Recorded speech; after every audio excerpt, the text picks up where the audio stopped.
Hey, I'm Jana, the little sister. And I'm Jeff, her big brother. Welcome to Sibling Rivalry, a podcast about our favorite sport, baseball. This week on Sibling Rivalry Baseball, we're fully immersed in postseason baseball. Glub, glub, glub, glub, glub.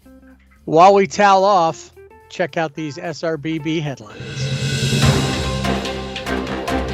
A 1911 Shoeless Joe Jackson autographed pitcher has sold for a record $1.47 million. It is the only known such pitcher in existence, as Jackson was unable to formally read or write.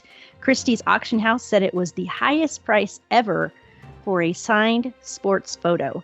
The 8x10 photo was taken in 1911 in Alexandria, Louisiana at spring training. 18 former players were among those charged in a multi-million-dollar health insurance fraud case. The alleged ringleader, Terrence Williams, and others had a scheme to defend the league's benefit plan. Also charged are Anthony Allen and his wife Desiree, former Lakers Shannon Brown, along with Darius Miles and Sebastian Telfair. All indicted are charged with conspiracy to commit healthcare and wire fraud. Williams helped others to submit phony medical and dental claims, offering fake invoices to support those claims. The fraudulent claims totaled nearly $4 million. John Gruden has stepped down as the head coach of the Las Vegas Raiders after emails were released that showed he used racist, misogynistic, and anti-gay language over a 10-year period. The emails came to light over an investigation into workplace misconduct within the Washington football team organization. Gruden has also been removed from the Tampa Bay Buccaneers Ring of Honor. Well, it must be October. Playoff baseball and the official dropping of the puck. The NHL opened its 21-22 regular season this week. The Tampa Bay Lightning raised their Stanley Cup banner and began their title defense in hopes of winning their third straight title. Started with a loss to the Penguins. Most experts predict the Colorado Avalanche will be this year's Stanley Cup champ. They started their season versus the Chicago Blackhawks. The Seattle Kraken made their NHL debut versus Las Vegas Golden Knights. And an update to a past headline, J.R. Smith, former NBA player, in fact, two-time NBA champion, started his collegiate career as a golfer by getting stung by a hornet. He ended up shooting 29 over par for his 2 days. He said, getting stung on the basketball court or in an arena never happens. Now a freshman walk-on, he's got to deal with things he never dealt with on a basketball court, like animals and insects. He's like, when I got stung, I was like, no way. You can find these and past week's headlines on our website, siblingrivalrybb.com. Remember to rate and subscribe wherever you listen, and tell a friend to listen to the Sibling Rivalry Baseball Podcast. 3 out of 4 of the playoff series are over. They were quick, all of them ending 3-1. So everybody got a win. The only series that didn't just wrap up nicely was the two best teams in baseball, the Giants and the Dodgers. And we'll talk about that coming up. But right now, let's kind of explore what happened in the other series. In this, I don't even know if it's crazy playoffs, except for the NL West series. That would be the only one that's got any fire to it, from my opinion. Yeah, no, I would agree with you. I would, when you look at it, you had Boston and Tampa Bay. Thinking Tampa Bay would have put up a bigger fight than they did. There was that weird, everybody get their rule books out to see what was going on play in Boston with the ground rule double. And then Chicago coming out, like everybody was for Chicago. I think the majority of baseball fans were for Chicago. Yeah, no, I was. Absolutely. Everybody was at. Well, oddly, I didn't, when we went into it, I knew I was rooting for the White Sox. It wouldn't have mattered who the Asterix were playing. I was rooting for the other team. But with the Red Sox and the Rays, I think a few weeks ago, I didn't care. And in this one, I think everything, because of what happened with Kiermaier and the way everybody acted from the Rays side. And they weren't even as over the top about doubling down on what Kiermaier said. Most of them just said, all right, we're done. And I like G-Man Choi. I like Arozarena. But when the Red Sox won, I actually cheered. Yeah. I was kind of surprised. I went, wow, okay. Because normally I wouldn't like the Red Sox. Yeah, I think it's easier for me to root for the Red Sox in this situation because of the two former Dodgers, Alex Verdugo and Kike Hernandez. And there were a couple of times where I thought, Kike, can you just put some, put Dodger blue on in between, when you're not playing and both? Come play with us. That's right. We need you to come on over and help. Because, I mean, he stepped up. You didn't hear a lot about him throughout the year. There were times where you're almost like, how's he still playing? Are they going to release him? Because he just didn't look that good at times. But as he's always done for the Dodgers, he's come up huge. He had homers, like he did with the Dodgers. He just comes up and boom. And, he hit 450 with 2 homers in the ALDS over Tampa Bay. And it's crazy how he's contributed in the postseason for the Red Sox, and that he's a big reason why. And of course, Alex Verdugo definitely has assisted in that as well.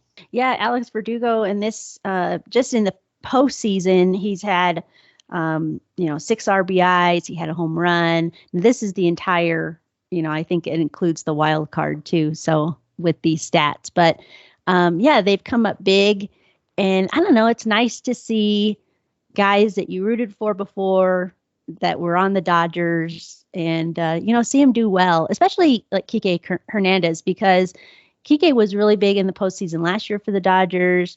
He's one of those guys who can play anywhere.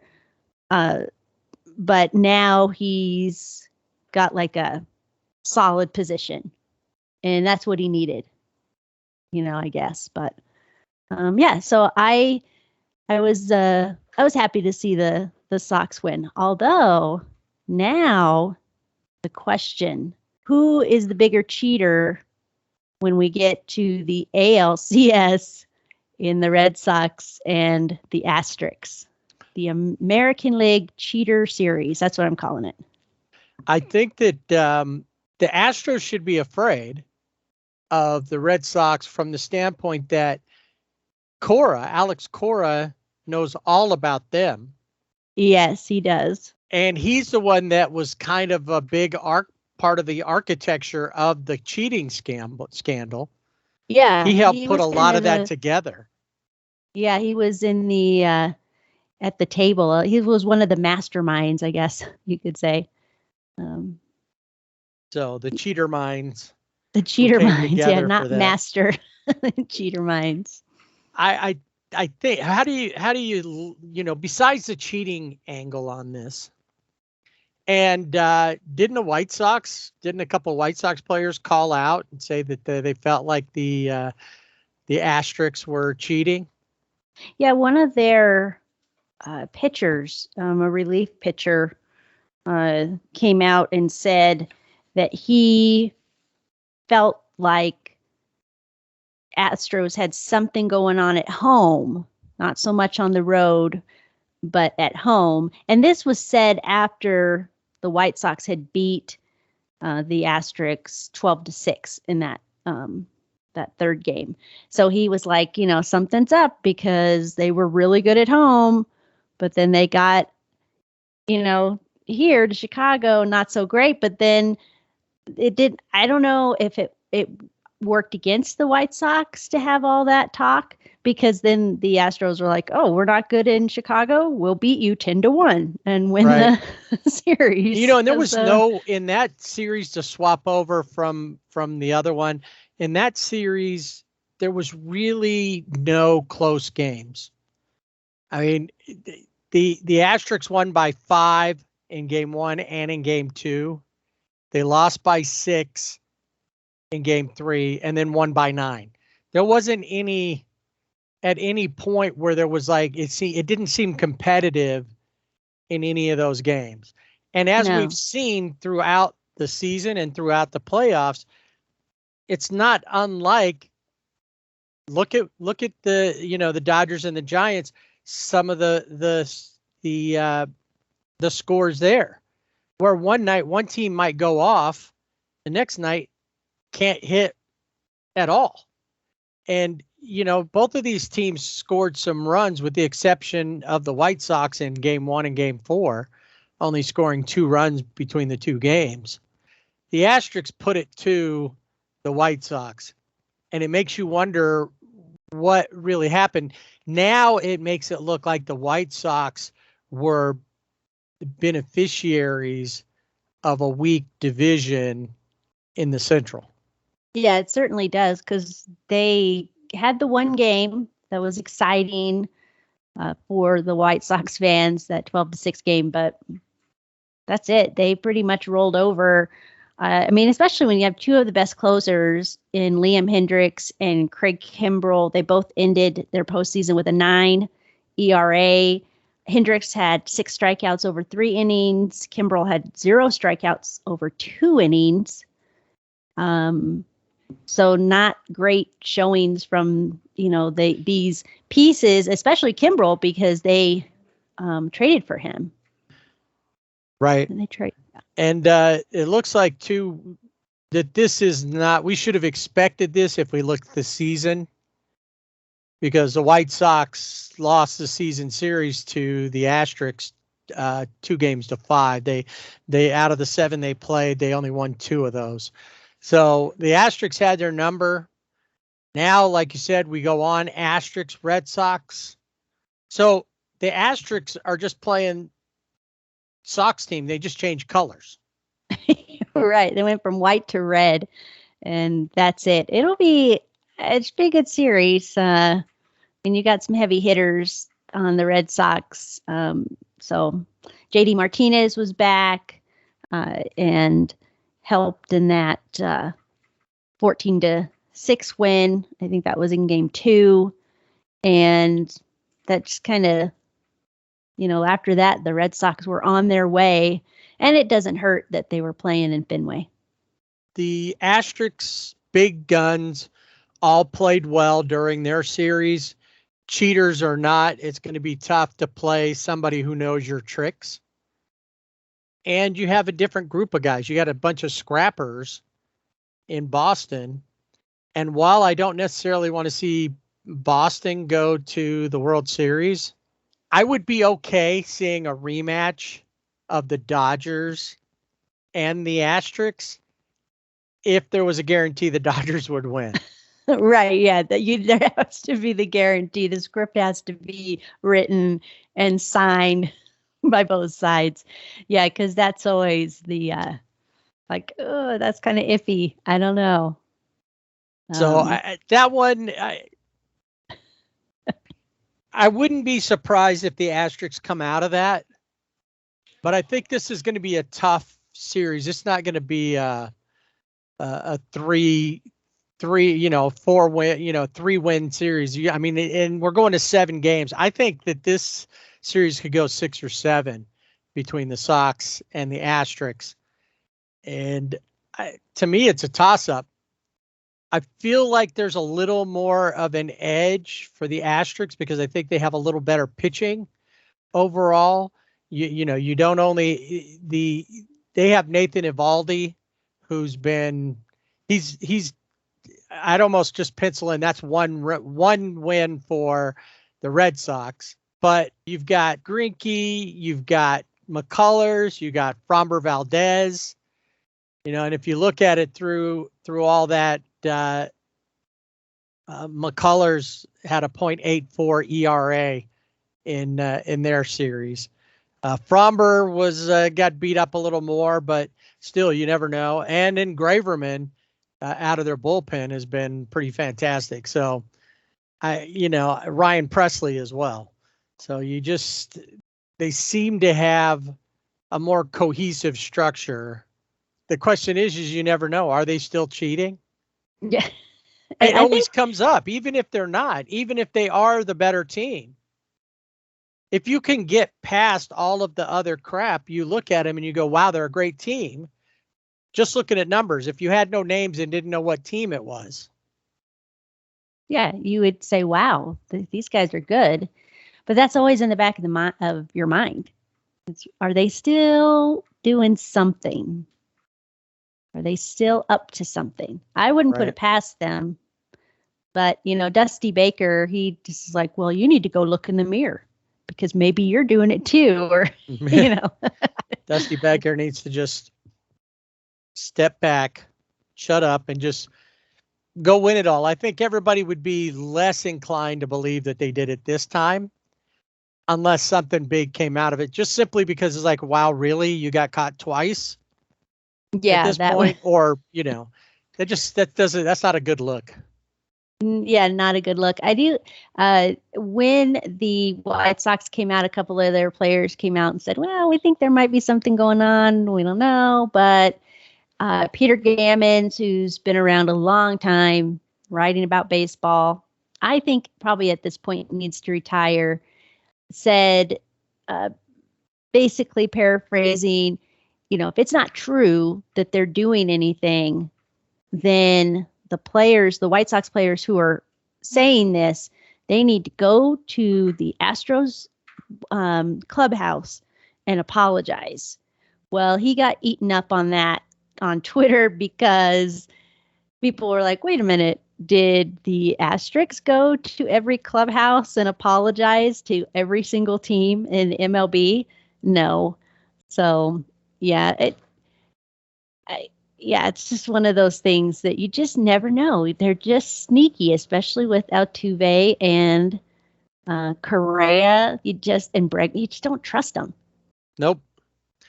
Well, they're definitely going to have to deal with a little better pitching. You would think the White Sox pitching would have been it, but it just fell apart. Lance Lynn, their ace, had a 12.27 ERA. Dylan Cease was even higher. Giolito at 8.31. Liam Hendricks had a 9 ERA. So it should be a good matchup, and we'll see who's going to the World Series from the American League. That'll be the Asterix and the Red Sox, led by Cheater Cora. Now, we have to wait, like we said, till tonight to find out who is going from the Giants and the Dodgers to take on the Braves, who took out the Brewers, who were supposed to be the better team. But the Braves have been on a roll in their second half. The first half, they played poorly. But I guess all that matters is what you do down the stretch and to the end. And sure enough, the Braves knew what they were doing and they got here. Yeah, So and the question is, can the Braves beat whoever comes out of the Dodgers-Giants series? yeah, I don't know. Looking on paper, say no, but Yeah, they wouldn't. They shouldn't have even been. They wouldn't have even been a wild card team. right. Yeah, they're But it doesn't matter how you got here. Just that you got here. Now, what do you do with it? You're in the door. What you do with it is here. And if Jocelyn has anything to say about it, he and his pearls may very well. And imagine if it came against the Dodgers. oh, I know that. I don't know. That would be crazy. How do you? Yeah, no longer can't like him anymore if he's going against the Dodgers. Nope, With you can't then like him. The pearls that you're like, that's fitting for Jocelyn. It looks good on him. Then his pearls become, those are so stupid. Why doesn't he take those things off? Right. But there's a reason why when he was in LA, it was Jocktober and it was a jock pop because in the first game, the Brewers won that game, but Jocelyn had a home run. And in the third game, he had a 3-run home run in a pinch hitting slot, and that won the game for the Braves in that one. So, yeah, I mean, he comes up big. And I'm wondering with the Braves, if they've seen him play in the past, if maybe That was something they were looking at, and having outfielders because they don't have Ronald Acuna Jr. Right. That's a big loss for them. And having somebody can come in and do that, you figure over the playoffs, Jock hit 429, 5 RBIs, 2 home runs, and that was 3 hits over 7 at bat. So he's leading the team. Austin Riley, Freddie Freeman, Eddie Rosario, Adam Duvall, all jumping in there as well as far as contributing. Adam Duvall with that magical hit, the triple. So that'll be interesting to see who goes now. Obviously, if the Giants win and they take on the Braves, I feel like I still have to root on the Giants because I can't bring myself to like the Braves enough to overwhelm my hatred of the Giants. Yeah, it's a tough one. The Braves were always the team, America's team, because they were on TBS and every cable provider had TBS. And so they became America's team. So you had people all over the country that were like, well, I'm a Braves fan. Never been to Georgia, never been, past the east of the Mississippi, but they were Braves fans. So they've always been that team that I just can't like them. The Giants, on the other hand, that's a different type of dislike. And, but I don't know. It's a tough one. Do you say, well, I like Freddie Freeman, so I'll root for him, or I like Jocelyn? Yeah, I don't know. It's a tough one. Well, and they have good pitching, and like Max Fried is one of those that you definitely want to go to. Charlie Morton. It's a solid team. I don't know. I think it'll all come down to when it actually happens, who's playing. I'll just feel it at some point. Yeah, when you're watching it, I think so too. I think that's just how it'll be. Yeah, and with the series with the Dodgers and the Giants, I mean, it had to go to Game 5. These are the 2 best teams in the MLB, and it couldn't be. It wasn't. It was destined to be 5. It had to be because it's scripted, and it's time for a conspiracy theory. So it must mean it's time for Dodger baseball. It is time for Dodger baseball. Tonight, the series wraps up. And I'm going to tell you right now, you know why the other series wrapped up quickly at 3-1? That's what they all were. Why they finished is so that there would be one spotlight. Because today, if the Braves and Brewers had gone to 5, they'd be playing today too. But that got wiped out. So what was it? It was all scripted. The 2 best teams in baseball playing the final game of this round. It's been the best series because you had Max Scherzer go out there and throw an excellent game with the exception of one mistake. And then the rest of his team let him down. That's been the problem, is that there really hasn't been. The Dodgers have had more offense than than the Giants. It's just that the Dodgers haven't had any offense, haven't had consistent offense. The Tuesday night game, they scored in every inning except for, I don't have the box score in front of me, but I think it was either the 3rd or the 5th. But that's what they have to do. They just have to keep going out there and pounding. But there were opportunities that we've seen in this series so far where they're leaving, guys on base. And so runners in scoring position where they normally do well hasn't come to fruition. So there's some things, that are going on. And then another thing, I got to hand it to Alex Wood coming into Dodger Stadium. He went to the Giants as a starter. He in the bullpen, knew if he was going to stay as a free agent, but if he was going to stay with the Dodgers, he's probably going to be in the bullpen and not in the starting rotation. He wanted to be a starter. found that in San Francisco, and he did really well. Dodgers couldn't figure him out, which you would think he was in your dugout. Like, what? How do you not know what he's going to throw? But it was one of those things, his moment. And it reminded me of when we went and saw the Dodgers and the Giants on opening day.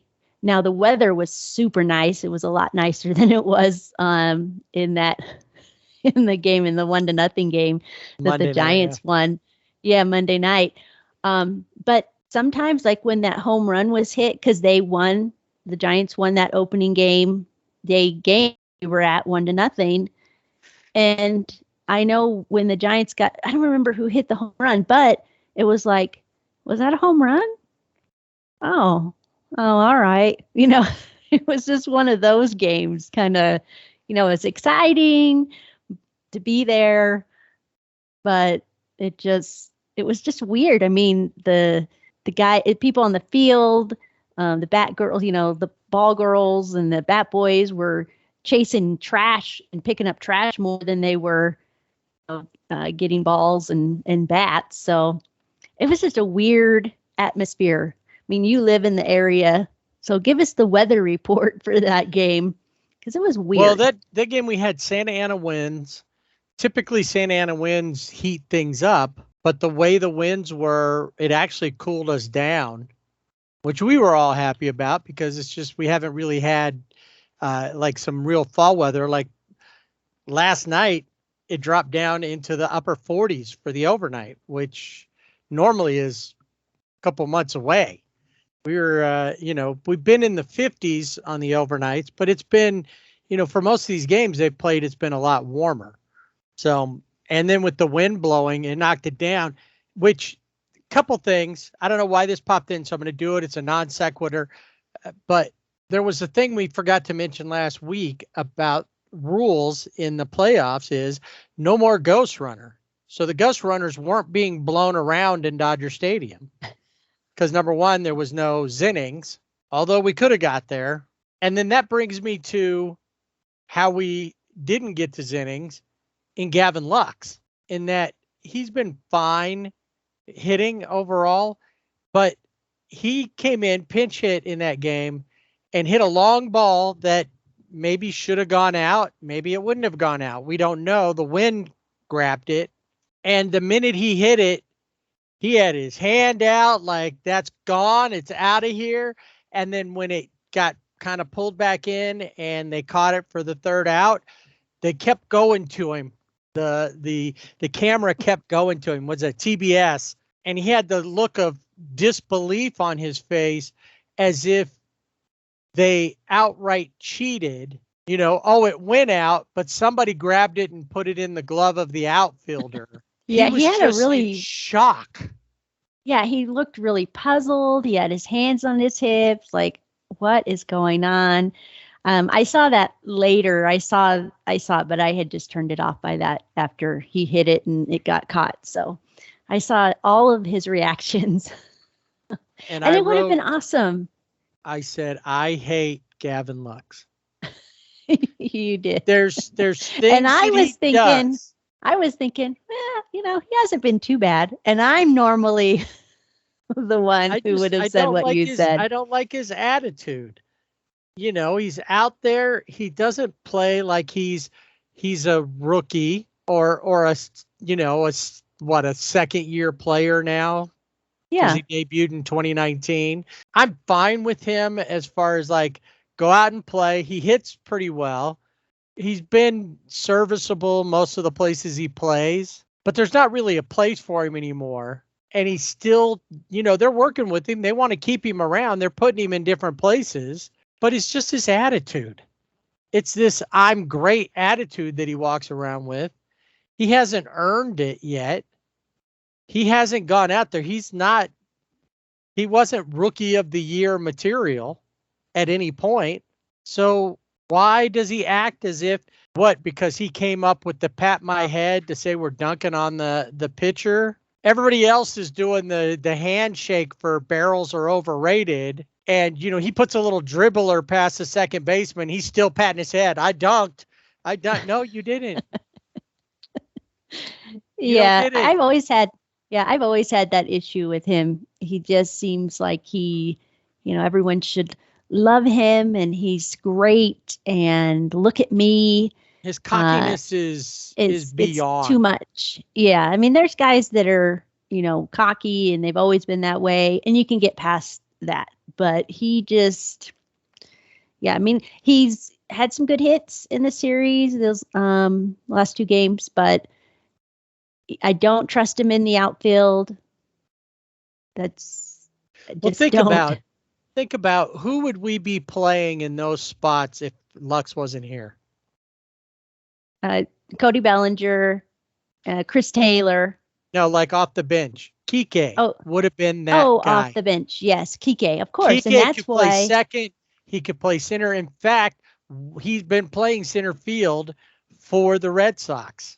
Yeah. Off the bench, definitely. It would have been Kike. That's why I wanted him to moonlight between teams. Right. No, we don't. I'd rather have Kike back than have Gavin Lux. And before I didn't care, but I just. Yeah. No, know, and when you look at it, even with the Giants, there are a lot of ex-Dodgers who are doing well. You mentioned Alex Wood, how well he's done.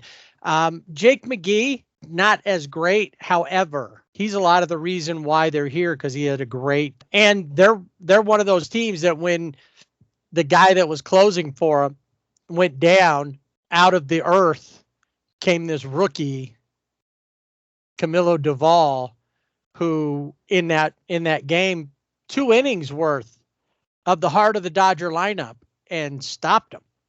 Yeah, Duvall came out and he's a rookie. He spent time between, started out in Sacramento, called up by the Giants, back to Sacramento, back and forth.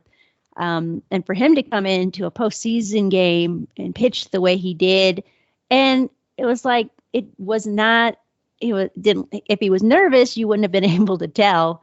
Very calm, and he did a good job. I mean, it was a very frustrating game for me because there were, and I'm sure all of Dodger fans felt the same way. It's like they could not, if they paid to get a hit, they couldn't get a hit. It just, or if they did, the next, if they got somebody on base, the next guy up wouldn't do anything. So it was really a really frustrating game. And I know there were some people like, oh, well, they blamed it on the wind. I don't think they ever blamed it on the wind. The only one I heard that said anything about the wind was Max Scherzer, and he just said it was really strong because it was kind of knocking him around on the mound. And you could see that. But then he settled down and he, had 11 strikeouts. I mean, right. He was classic Scherzer. And that was the thing about that game is he was so great. He had such a great outing. And then they didn't do anything. Yeah, it was 7 innings, only gave up 3 hits in that home run. And it's just that home run by Evan Longoria. I mean, it wasn't a fluke home run, but it kind of felt, because of everything going on, it kind of felt like he got one over. Like he was the only one because there were a lot of hits. Defensively, the Giants were excellent. I mean, Brandon Crawford, holy cow, how high can he jump? I know that was just, and he timed it perfectly. There's something, because I was going to bring up Brandon Crawford. He's definitely their MVP this season, but he's sitting there on the bench. And every time I see him with his hair and everything, he reminds me of WWF wrestler Bret the Hitman Hart. If he would have his glasses on, he would be That's who he reminds me of. And it's this thing that about the Giants, as much as I hate the Giants because of this rivalry, it makes it hard for me to root against them. I don't want them to beat the Dodgers. And generally, if they did, I would automatically root for who's on the other side. But this season, this team has been the best without walking around like they're the best. And we've seen from the past, the Asterix will do their arrogant parade. We're the greatest. We're the best. Even if we cheated, we're the best. Alex Cora, to me, symbolizes that, even though I know a lot of the players on the Red Sox aren't that way. I think as long as I don't think about Alex Cora, I can root on the rest of the Red Sox, because as a team, I kind of like them, a lot of the players individually. So right. Yeah. So that's the thing about this is I still, unless, and like I've said in the past, if I was going to go up so that I could go to Candlestick, Oracle Stick Park, I would want to go when it wasn't the Dodgers or the Angels playing them. So that way I could go get a hat and root on the home team, because I got to get a hat from every stadium I go to. But if I'm there and my team's playing, I have to root for my team. I can't root against them. And while I'm not going to go buy a Giants hat or any of their gear, I may very well root for them should they get past the Dodgers tonight, which I'm hoping they don't. I'm hoping that, and see, they're a prime example of how, they can play well. And then the next night, look at the Dodgers. The Dodgers couldn't hit anything on Tuesday night, but on Monday night, but on Tuesday night, they scored 7 runs. In their 2 games that they've won, they've scored 9 and 7 and held the Giants to 2. The Giants only scored 4 when they shut them out, and they've shut the Dodgers out both times that they've won. So tonight could be like it could just be an offensive blowout between the two teams, scoring could be a 15-14 game, or it could be another 1-0 game. Julio Urias on the mound, and then steroid boy Brandon, what's his name? Oh, Logan Webb.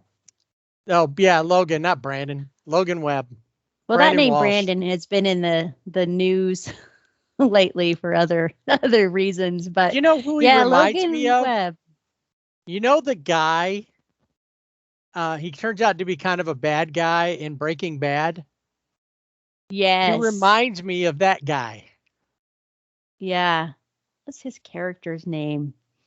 And in his rookie season, he got suspended for steroid use or for performance enhancing drugs. So, but they couldn't hit him. Logan Webb could not be hit the other night in the first game of the series. And we'll see how it works out for, tonight's game. But, and then we know what Julio's done. Logan Webb on the season had right about a 3 ERA. Pretty decent whip, 1.106. So it's going to be, I think, the hope is that he has an off night and Julio is Julio. Right. I will say in the game, Julio pitched in the second game against Gosman, and probably my favorite moment of that game, and it really got the offense started, was when San Francisco, when Gabe Kapler intentionally walked AJ Pollock to get to Julio, and Julio promptly hit a single and yes, got some RBIs to add to his total. He is the number one. He has the most RBIs of all pitchers and you're going to walk AJ to get to Julio. AJ, and who's that was not been awesome. having a great series. He has not. Yeah. To get to him. Yeah. Yeah. There's times when I watch these guys and you look at like Corey Seager, Trey Turner, Justin Turner, who leads the Dodgers, all Dodgers in postseason with 13 home runs. He's been, I think he, got a hit, maybe a single here and there, but he's, it's like, what's going on? Do you not get with the program? You got to get with the program here. You go up, this is a bat, you hit the ball. But I will say, Cody Bellinger, he's been looking a lot better, and I'm really liking what I see in Cody. He's, he's getting the hits or getting walks when the Dodgers need it. Right. So. You gotta extend out those at bats. That's always one thing that Max Muncy does. And he's not there. I don't think Max, if they move on, I don't think Max will be in the championship series either. We can hope that maybe he would come back for the World Series, but I'm not seeing him come back. He still has it immobilized. Yeah, he still has that brace on. I think it's a little bit more than what they're letting on, but it has been interesting because you have Max Muncy out of the lineup for the Dodgers and Brandon Belt out of the lineup for San Francisco. So, how is that affecting those lineups so far? I don't know, because we've seen Max, who had a slump, during the regular season, but would he come alive in the postseason? I don't know, but it's been different guys coming up, and I just hope that the Dodgers hit. That's all I want them to do. And I score think runs. that the pitching has shown that they can stop the Giants, because the Giants haven't really scored anything overall. I mean, they've scored runs, but not in mass. 4, 2, 1, and 2. Yep. And the Dodgers have been blanked twice and still have outscored the Giants overall. Now, this series got off on a bad foot, and I was worried that it was going to continue that way because of texts that I received starting this game. And I already knew where we were going when one of the first texts I got was, those glasses that Gabe Kapler is wearing are fake. They're so fake. And did you notice that there's a younger, they look fake to me, but the guy, okay, how about the other coach that's younger? I don't know what his position is. I haven't even looked him up. He wears the exact same Maybe style. They got a 2-for-1 special. They went to, what is it? Lynn's Crafters, America's Best, Warby Parker. They've got those things on there. Try 5 pair for free. Well, maybe he got a pair and gave a pair to the coach. Maybe. I don't know. Yeah, I was super frustrated with that game from the very start. I don't even remember what I said, but I never. You said nothing. I never said anything bad about, wow, the Dodgers are blowing this, or wow, look at the Giants blowing up. I think the only thing I said was, those are not good-looking glasses that Gabe Kapler's wearing. I don't think they're fake. Yeah, because you didn't think they're fake. If you're wearing them for fashion reasons, you wear better frames. Those aren't good-looking frames. And you're like, fake. And then all of a sudden, out of nowhere, I get hit with the equivalent of you play ball like a girl is you're rooting for the Giants. I knew it. If you were standing up for Gabe Kapler's fake glasses, then you were rooting for the Giants. I don't know. Later, I know is like, what in the world? I was like, wait, what did I say? Why? I was having I said, man, this this is going to be a tough series if the Dodgers don't get this figured out, because I'm getting blamed. I'm like, I'm sitting here trying to figure blame out. somebody. You know what I realized is that on game 3, I forgot to put on the right hat that they won from game 2. So I wore that plus a non-Dodger shirt, and they won last night. I had a non-Dodger shirt on the night before, but I forgot to put on that particular Dodger hat, and they lost. So it was like, oh man. And I'm all worried about that. And then I'm getting accused of being a giant. I was like, this is not. I'm sorry. That was my George Costanza Snickers. I wasn't hungry, but I was hangry, I guess. I don't know. You were frank. You weren't I even was George. frank. I was yelling at the TV, Serenity now! Serenity now! I knew that you were going to be game. frustrated with that first game 1, because it was frustrating. How come you're not hitting this guy? He's throwing, some of his pitches were really good pitches, but for the most part, they didn't hit him, less because he was throwing some kind of wizardry. Right. And more because they just weren't hitting. Yeah. They really they weren't. When they came home and they lost 1-0, but won the next game, were they cheating in that game? Were they cheating in game 2 when they blew out the Giants 9-2? And see, this is where we go to, was it scripted? The conspiracy theory. Because last night, as we were getting into about the 7th inning, they were making a big deal that they had sent the last player on the bench for the Giants to the plate. And they were talking about, I guess you just got to go with who it is. Whereas the Dodgers, because of the way the rules are, they brought in Tyler Rogers, who's been awesome for him all season. Yeah. And if you're not sure about Tyler Rogers, he's a submariner. He throws underhand and way down low, or comes way down low. You would think that his knuckles are scraping the mound every time, dragging the dirt there around the mound. And what makes him so effective is that it's hard to adjust from seeing where his hand is, and then when the ball rises up, or where it stays, you have to adjust your eyes up and down a lot. Normally with people who throw straight overhand, it's very little eye adjustment. His pitching style aside, they were sending out, Robots had sent out Matt Beatty to pinch hit, and why, I don't know. He should have known who was in the bullpen. Or did Friedman not send him a note about that? Oh, by the way, Tyler Rogers is in the bullpen.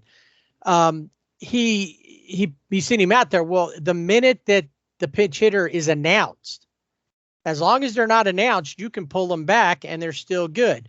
The minute they're announced, they're in the game. Well, he did that, and the Dodgers should have known this was the possibility and not put anybody out there until is that Tyler Rogers is better against lefties than righties. And he's a right-handed pitcher, and typically it's opposite. Right on right is a better matchup for the pitcher. But it's because of the way he throws. So we went, let's pull him out and we'll put in a righty, which meant that because he was announced, Matt Beatty is done. They burned him. And I was like, what are you thinking? And then I thought about it from conspiracy theories. Normally that would have come back to bite him, but it didn't. No.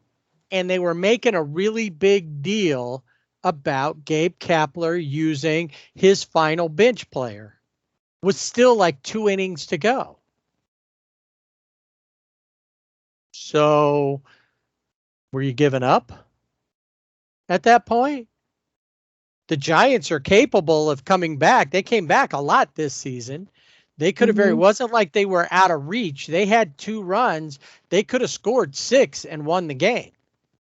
And there were multiple times that they were knocking on the door. Plus, their pinch hitters that have come in over the regular season, I think they led the league in like 18 home runs. So at that point, I thought, where's the script? I want to see the script. And of course, that meant tonight, with no other distractions, there's not a game before. If you're a true baseball fan, you're locked into tonight's game. I mean, tonight's game. I think it reads like everybody else got out of the way. We're all going to stand back. We're going to watch this. The Braves will be at home watching to see if they're coming to. And doesn't LA have to go to Atlanta to start the series? That's right. If the Dodgers win, they're going to Atlanta. Even though they won 20 more games than the Braves on the season, the Braves were a division winner, so they get home field advantage. Once again, I believe it's time to reseed once you get to the playoffs. Yeah, definitely. Well, and Evan Longoria was one who, before this series started, said, we shouldn't be playing against each other for a division. We should, it shouldn't be this way. And we need to, and he mentioned seeding teams. And so there's a lot of talk. So it'll be interesting to see how that goes. That could come up with the CBA. Yeah, with the CBA. And just mentioning the White Sox, they were out. I mean, they didn't play well. They had the one game, but is it because they played well? There were some weird things in that game too. On one of them, Yasmani Grandal was inside the line, and I don't know if it was the first baseman for the Astros, threw the ball and it hit Yasmani Grandal on the shoulder. Right. To get to the plate. So was it interfere? I mean, it was just weird. Lots of weird stuff. Then you had the guy in the front row with his cane, and he was doing voodoo on the asterisks or something. And I saw him trying to do that yesterday in yesterday's game. I thought he was about to whack somebody in front of him for standing up, or I was looking to see if there were any Asterix fans in front of him. Yeah, it's craziness. It was some of that stuff. And I was rooting for the White Sox because I like a lot of their players. Brian Goodwin obviously is a White Sox. He doesn't play as often. He's a bench guy, but I love Tim Anderson. He's one of my favorites. I would love to see Tim Anderson come to the Angels as the shortstop. Luis Robert, Jose Abreu, their pitching staff is normally great. Part of the reason why they're there, why they made it here. They made it, but going back to what you said, their division, the division they came out of, if things were different and it was seeded, they wouldn't be where they were, and now they're not. No, they should have had to play to get in. Yeah. So it'll be interesting. Been a wild card as well. So yeah, it's going to be interesting. An off note about the Dodgers before we move on. Max Scherzer named Pitcher of the Year by Baseball Digest, and we'll have a couple other players to announce from Baseball Digest coming up in around the league. Really a short around the league because there's not really anything happening yet. There's no off-season type stuff. I know that some people got kind of excited thinking that Raisel Iglesias had signed an extension with the Angels, but that was a fake tweet, as a lot of them are. I think there's more fake tweets than real tweets. I think so too. Those are the ones that really irritate me, especially when they're like, "Oh, this happened," and then you look at the name, and it's like, oh, I don't know who you are. I always look at all of the stuff that comes out, whether it be sports, political, especially political. Oh, because, yeah. Somebody might say something. I remember there was one from a congresswoman, and if you didn't know what her tweet handle was, you would be like, oh my God, she said this, or anybody else. And then you went and you looked at it, wait a minute. That's not the right one. But see, people don't do that. No, they just read it and believe it. Right. Read and believe. That's it. Got to do one more step. You got to do your own verifying. Anyway, so that's not the case because those things don't happen until after the World Series. Except for the Rockies. And they did extend CJ Cron and Antonio Senzatella, who is a pitcher. Right. And he actually was he was really good this season, and not only on the mound, but also he was probably their best hitting pitcher too. So yeah, it'll be Crontastic in Colorado. All right, Cron fabulous. I don't think I ever brought it up, but Oral Hershiser during one of the series, late season series with the Rockies, was talking about how to pitch CJ Cron.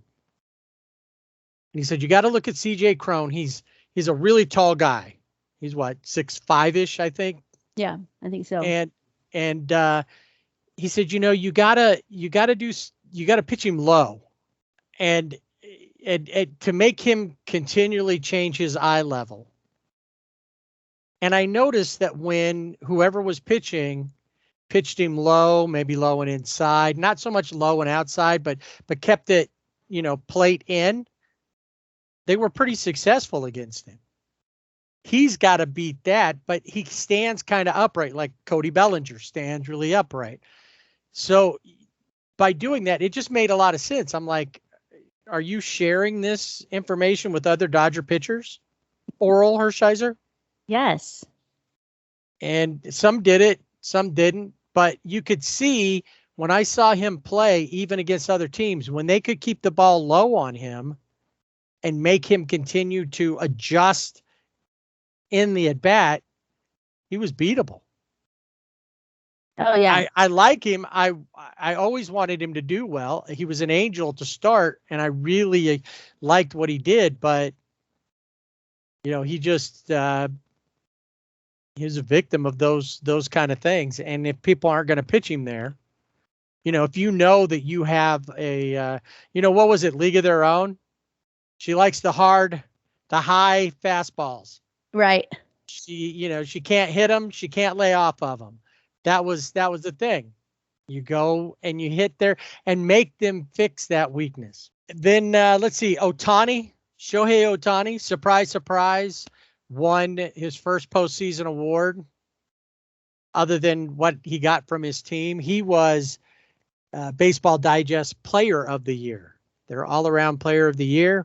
And then Josh Hader picked up Reliever of the Year. Yeah, and it's a good thing that Josh Hader picked up this award before the postseason because he is the one who gave up the home run to Freddie Freeman in the 8th for the Braves to go on and win the series. So at least Josh Hader has this award to go home to. But I will say Ohtani received 16 first place votes from the ballots. There's a 19-member blue ribbon panel of longtime baseball observers. And 2 of them, I can already tell you, because Vladimir Guerrero Jr. received 2 first place votes. Well, Alana Rizzo is on this blue ribbon panel, and Chris Mad Dog Russo is also on this panel, and I know that those were the 2 first place votes for Vladdy Jr. because I had been watching one of their shows and they talked about. Were they contractually obligated to vote together like that? I don't know, but I'm pretty sure it's got to be them.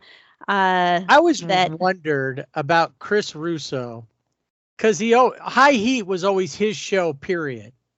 Right. And then Alana Rizzo, who used to be the Dodgers field reporter, she left not because she was fired. She left because she's in a relationship and her significant other moved across the country. And somehow she was moving to do something else, and somehow became part of High Heat on MLB Network. And she has some long segments. Yeah, she's pretty significant in that Yeah, it's show not like now. just it's not like Colin Cowherd has somebody on his show. I think her name's Joy, and she does like headlines, and he'll talk to her every once in a while. But for the most part, she never gets any long solo self-serving segments. Alana Rizzo did. In fact, I have T-Mobile because of the change with Sprint, and there was a thing that they got to try to win some tickets to the World Series. And there was you had to watch a video about Ronald Acuna Jr., which it didn't really work for me because even though I'm exposed to Spanish, I don't know a lot of Spanish. But Alana Rizzo was talking to him and interviewing him in Spanish. And I'm like, I see more Alana Rizzo now than I did when she was with the Dodgers. Yeah, that is so true. She's out there. And I just want to, I guess, what we could do is, even though, this is supposed to be a partnership, I seem to talk more than you do most of the time. What if you take over more than half of the show, and then I'll know what Chris Russo must be feeling like. And I'm okay with him not being on as much, because while he's a really smart and knowledgeable baseball guy, he's really hard to listen to. He is annoying in some of his takes, but yeah, it stood out to me that he received those 2 first place votes, and I thought, I remember hearing both of them say, and I thought they got to do it. Salvador Perez received 1 first place vote. I don't know who that was. I agree that he had an incredible year, and I won't be surprised if he's an MVP 2 or 3 times coming up. Oh yeah, he's definitely. I can totally see that. Yeah, and but I just think, not this year. I did hear, and this is just coming out, Craig Kimbrell is that the White Sox will pick up his option, his $16 million option. However, they will then trade him in the offseason. Wow. Yeah, I heard that today. And that's from just from a credible source, or like just somebody down at the Abba Zaba store? I think it's a Zagnut store, and Zagnut, Fifth Avenue. Fifth Avenue, Charleston Chew. Those are my sources. Some Boston baked beans. So keep an eye out on that one. Now the question is, where would he go? I don't know. There's a lot, and obviously we'll do this, as we get past the World Series and looking ahead into the off season. But there's a lot of things that same teams. We talked about, like the Angels. They need to get pitching. Where will they get pitching? Will any pitching come there? And there's a lot of pieces. They need a shortstop. Other teams need pitching. It used to be that teams all had at least one ace somewhere. Now some teams just don't have hardly any pitching at all. They're trying to cobble things together. And then you have like the Dodgers, who have Max Scherzer, Clayton Kershaw when he's healthy, Walker Buehler. Well, and they still have Trevor Bauer, who was a top. And let's chat about him for just 1 second. Okay, I figured you wanted to. I didn't want to, but his name popped into my head. I know he doesn't listen, but in the off chance that he does, Trevor, shut up. Stop. Don't post anything. Be a ghost. In fact, remember what they did with the Ghost Runner in the postseason? They took it away. You go away, disappear until after the season. Disappear to next season, perhaps. Just for now, shut up. Stay out of the spotlight. Let everybody forget about you. Yes, we would have loved to have had you as a member of this team with Max Scherzer too. I don't want to. It's wrong. We needed him as well. But you would have been we wouldn't have had to worry about who we were going to have, or Walker Buehler pitching on 3 days rest, which I'm glad he did, because for whatever reason it worked this time. It worked really well, and he wanted the ball, and yeah, he was fire. He was butane, as I told you in the text. We need him to be butane. As was the offense overall. Yes. So anything to share on your thoughts of Trevor Bauer? I just say ditto what you said. When I saw that he was bringing back his blog and he's going to live tweet games, I thought, really? Go away. Nobody wants you here. You need to just go away. I thought you didn't want to be a distraction. Not that you are, because we have to actively go check out his live stream. But yeah, I just unfollowed him on Twitter for that reason, because I just didn't want to see him anymore, because he just does it. Not right now. It's just not the right moment. Not the right time. What is that they say? Too soon? Now, I usually am a non-believer in this too soon thing. You just tell the jokes when the joke comes to you. Otherwise, you might miss your window. But too soon, Trevor. You really do need to take a break away from everything and not get in any other trouble. Stay off the internet and be done. Let somebody else check your emails. Go work on spin rates and keeping your head in the game, and not on your extracurricular activities. Yes. And with that, I think it's time. Well, really, Trevor Bauer needs an after-school special to help him figure out what's going on. But right now, it's time for a special edition of The Wheel of IO.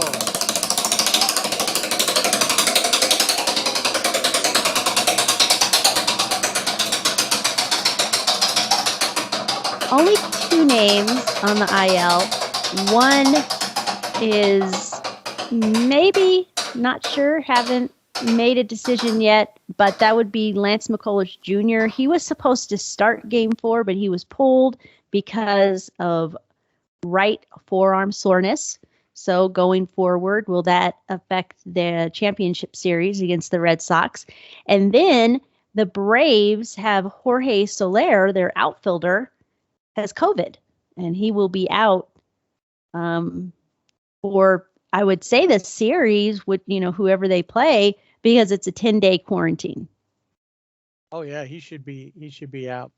Now, is that it on the That's IL? That's it. I only had the 2. Yeah. Well, of course, now too, you can keep people off the list, off of your roster, so it counts differently.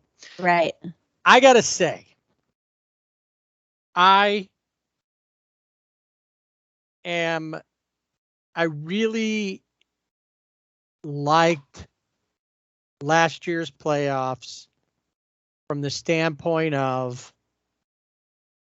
no days off. You just got in there, you played your 5, your 3, whatever, no days off. I think that in at least the division series, no days off. Especially for like the Dodgers and Giants. What's the big deal? You're going to fly an hour. Yeah. And even on the East Coast, sure, the Red Sox and the Rays had a longer trip. But you play like that all the time. How many times have you seen teams in the season, they finish up a series on the East Coast and then fly on Sunday, fly for a game on Monday? At least in the division series, they shouldn't have no days off. Just go 3, boom. You travel. You have an early game on that one day that on the getaway day game and go. And then you play it out there just like you would in the regular season. Yeah. That was the one thing about having everything in one place. For people who don't ever get to go to games, if you're a Dodgers fan and you want to go to a World Series game, chances are you're not going to make it. You can't afford it or, something. Being able to watch it all in one place and be able to watch it. The World Series, they took a day off on what would have been a travel day. That's fine in that. But on the rest of them, just play them straight through. If you want to do it in the championship series, you take one day for the travel day. And then, maybe do a 3-3-1 instead of 2-2-1-1-1 or whatever the series is now. Yeah. 2-3-2. Well, it definitely, could make a difference in how pitchers are used. Obviously, how your bullpen's used, who's on your bench. It puts a lot of pressure on the manager, but that's why they're the manager. They, should be able to be in that pressure, even if you wear fake glasses. Even then. Well, what I got to thinking about it is like, because we had a lot of flashback posts. I don't know what you call them on Facebook, but you remember past posts for a certain day. And when I was looking through some of the past posts today, one of them was it wasn't because Facebook didn't exist in 2002, but it was like a memory of that Adam Kennedy hit a home run to propel the Angels into the World Series 2000 on this day in 2002, because it was October 13th that they won. So think about it. We're not even to the championship series yet. They were finishing the championship series then. Mm-hmm. I don't mind it being the whole month of October. I just think they could tighten it up a little bit more than they did and make at least the first couple of series more like the regular season, and then have a whole parade around, 10 days of the World Series. Yeah. And the only game, there was one game that was postponed, and that was in Chicago, and that was for weather. All they did was delay the inevitable. And that's pretty much it. It did not work in their favor. The Yankees tried to do that, during the regular season. I mean, they did have weather in Chicago, but they'd say, "Oh, it looks like there's a rain cloud. We got to cancel the game." They did that with the Angels, I think, in one of their series. They did when the Angels went earlier on in the series, in the season. Yeah. All right. So are you willing to stick your neck out there and make a prediction? I will always be ride or die Dodgers, and I promise I won't text you and tell you that you're rooting for San Francisco. I was like, what did I say? Well, what's funny is that I told Blanca what happened because she's projecting. That exactly. I told you that too. You did, but she had called it before you even, because at the point that you were projecting, you were in no spot to tell me what you were doing. No, it was late. You were just, I'm rooting on the. It's like, what are big brothers for? Take the brunt. Big brothers are to pick on you, not to be blamed for that. I should have wrote back, are you saying you don't want to do the podcast anymore? That's right. No. I don't want to do the podcast with a giant lover. Yeah. That was a low moment in my baseball career. I was like, what did I do? I kept going back to see, did I write something? And then once you explained the whole scenario to me, yeah, I understood it. I Yeah. kind of figured that's what was happening anyway. And Right. then you told me some other mitigating Right. There were some circumstances and it just fell on you. So yes, I am Yes, and sorry. I I apologize. carried it. You don't have to apologize. I just knew what was going to happen if this turned out to be a bad series.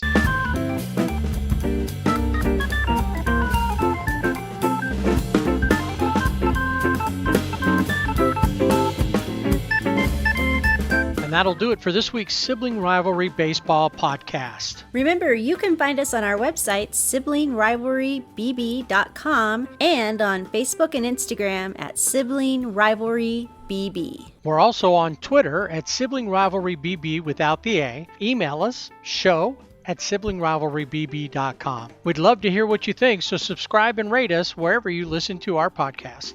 Next week on SRBB, will I be blaming Jeff for the end of the world as we know it? Wait, are you predicting the Asterix are going to win the World Series?